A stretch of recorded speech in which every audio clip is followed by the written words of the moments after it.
no muri rib no muri rib byarageze ngo asize ivuta nabyivuta ubyo ngiye napfa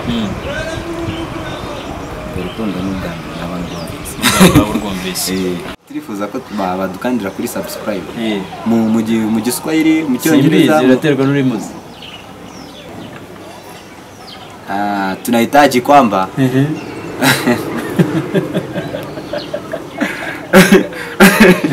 tunahitaji kwamba mufinyange kusubscribe.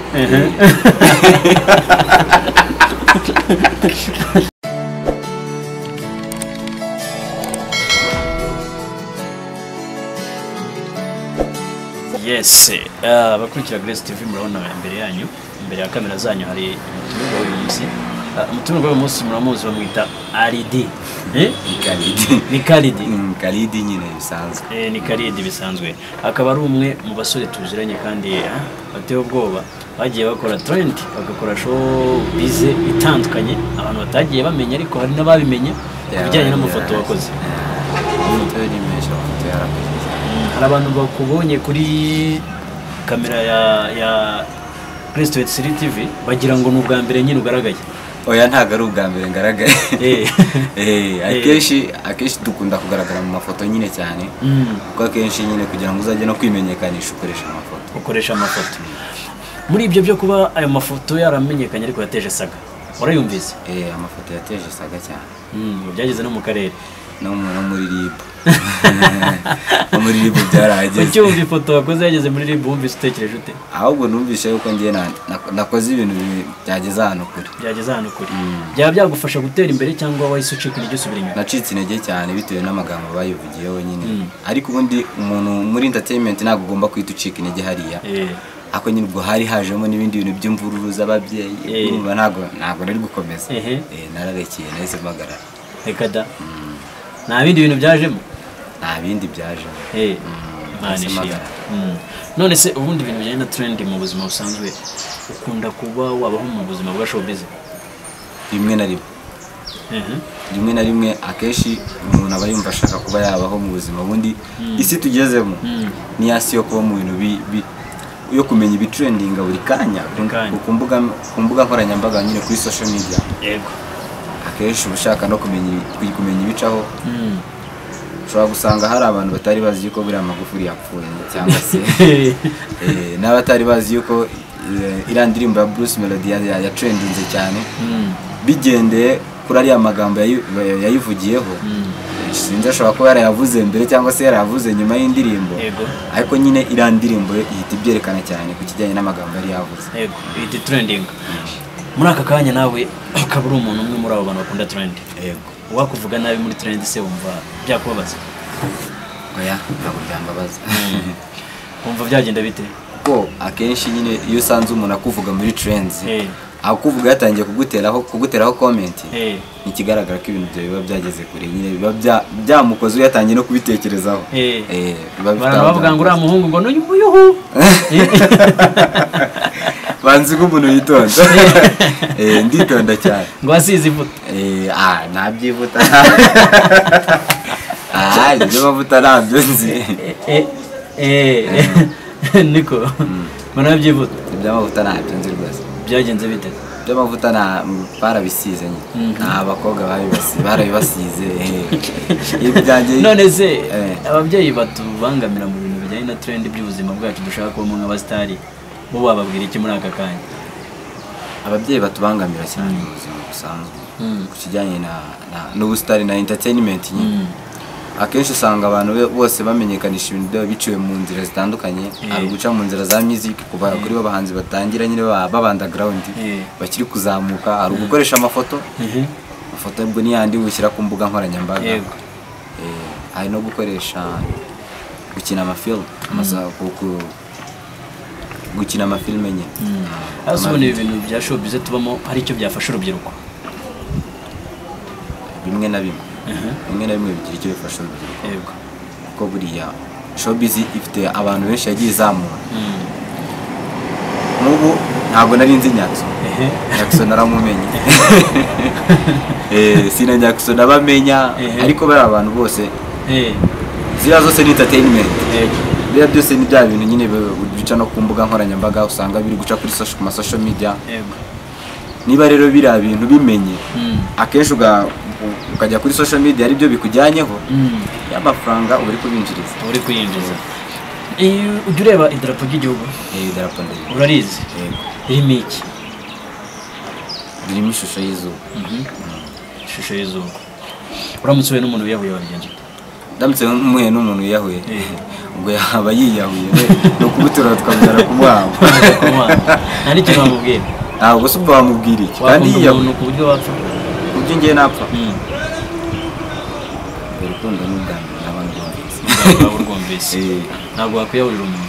Kwiyahura kubera ko umuntu yanenze ntabwo njye nabikora, ariko hari ababikora bitewe n'imyumvire yabo ni ku giti cyabo, ariko njye ku giti cyanjye ntabwo nakwiyahura kubera ko nkunda umuntu watanga. Ubaye ukiri ku ntebe y'ishuri wabyara umwana? Byaterwa n'impamvu kuko imibiri yacu ntabwo ari twe tuyikontorora. Nyine wowe ku giti cyawe ndabutse mubyaye byaba ari uguhubuka, ariko nyine biraba biraba kandi ntabwo babisubiza inyuma. Wamubyara muri make? Umwana namubyara. Umaze kuba byibuza wabyara bangahe? Njyewe abo twamenye n'abo tutaramenya.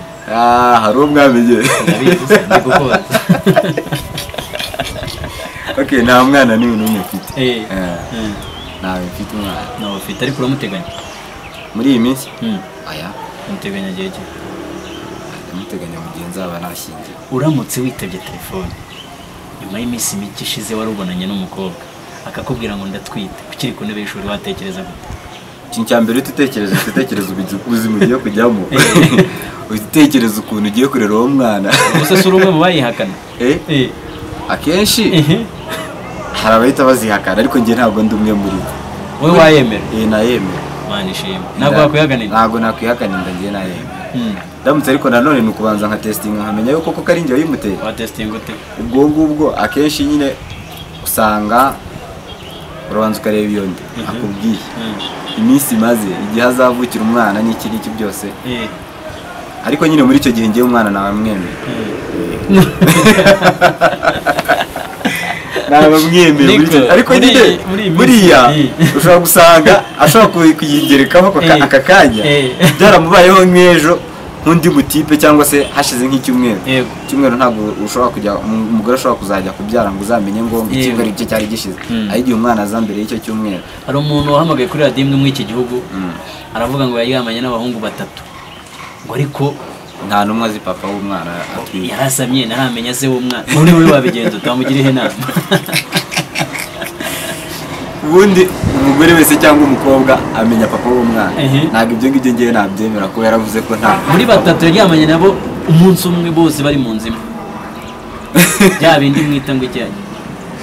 Bya bindi mwita ngo ibyo sinzi ukuntu babyita,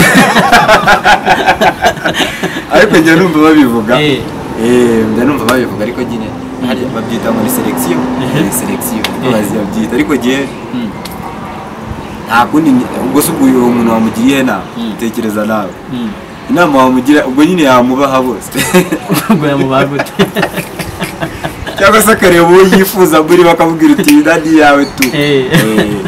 Nuko nyine nawe ubundi cyangwa se bakazategereza DNA zikabigaragaza. Yego. Ujya unywa inzoga? Ntabwo nzi. Uramutse ukunze umukobwa ugasanga anywa inzoga wakora iki? Ukuzimukuraho. Wazimukuraho ute? Uramwigisha. Inzoga ni mbi, urabimwigisha byose akazivaho. Aramutse akubeshye ko yaziretse mukageza igihe cyo kubana, mwabana mu rugo agashiduka yazikuzaniye mu rugo, cyangwa se ugataha usanga zihari, wabigenza ute? Uwo mugore ntiyaba yumva. Ntabwo yaba yumva. Mwakomeza ngeze cyangwa wamwirukana? Ntabwo ushobora kumwirukana, ubanza ukareba ingaruka byakugiraho, cyangwa se ukabanza ugatekereza n'icyo ushobora kuba wakora muri ako kanya. Ntabwo wahita utekereza kumwirukana, kuko n'ubundi muba mwarashyingiwe, mwarasezeranye nyine imbere y'amategeko. Ikintu ugomba kwita ukora aho ngaho ni ukongera amasomo, ukabanza ukamwigisha. Yabyanga uwo mugore yaba ari ikirungo. Yaba ari ikirungo, ntabwo yaba ari umugore. Ntabwo mbeshya, uwo mugore ntabwo yaba ari umugore. Uramutse uryamye nijoro usinziriye ufite umugore ukicura ugasanga utamenye nk'ibere ryo, wabigenza? nk'icyo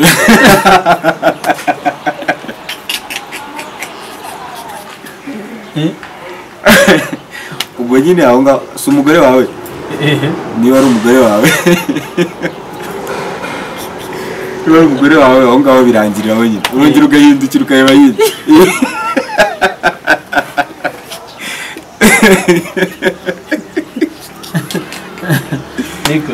ushobora gusanga ari inzozi zabigukoresheje ushobora gusanga ari ka kundi nyine uhindukira uri guhindura uruhande ukajya kubona ukabona nyine ubiguyeho gutyo ni ibintu byaba bikubwiririye ubwo nyine urongera ugahindukira ukareba ku ruhande rwo hirya. Yego niko wabigenza nuko nyine hari ibintu bibiri uramutse uteretse nk'umukobwa wajya ugasanga nyina yamubyaye ari umwe ariko ya myitwarire y'ababyeyi irenda bamwe na bamwe ugasanga nyina agukunze kurusha umukobwa aho ngaho wakwitwara ute? Urabareka bose urabareka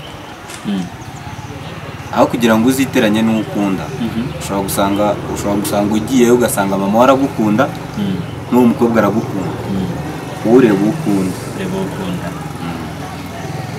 aha twigarukire ubwo se bwo ntabwo waba wababaje uwo mukobwa ubwo se ubwo waba umubabaje gute ntabwo waba umubabaje kuko n'ubundi aramutse yumvise ngo abantu bari kuvuga ngo mama ndasangira nawe umugabo nawe ibyo bintu byamutera ishoti ko njya numva ngo hari umuntu ngo wabikoze ngo iyo ahagaze mu kiguri cy'inozi nta kibazo ahura nacyo mu kiguri cy'inozi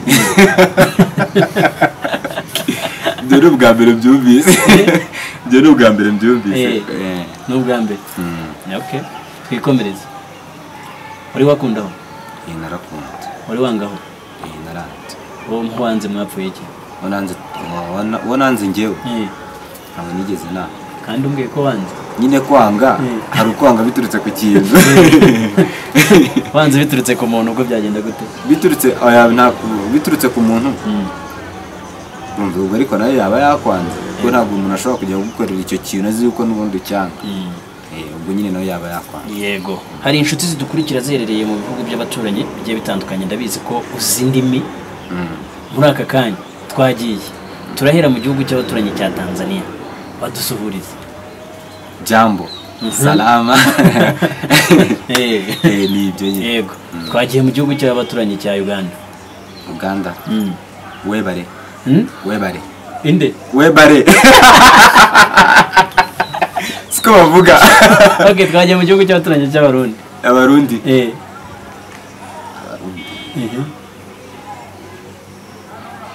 undi hajya bavuga ngo kira cy'abarundi ho biranjabutse muri Kenya ni salama. Babwira ati turifuza ko mwadukanda subscribe sinzi uri muri bivugemo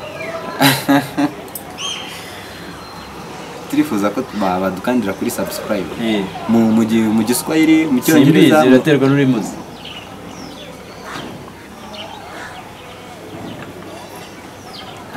tunahitaji kwamba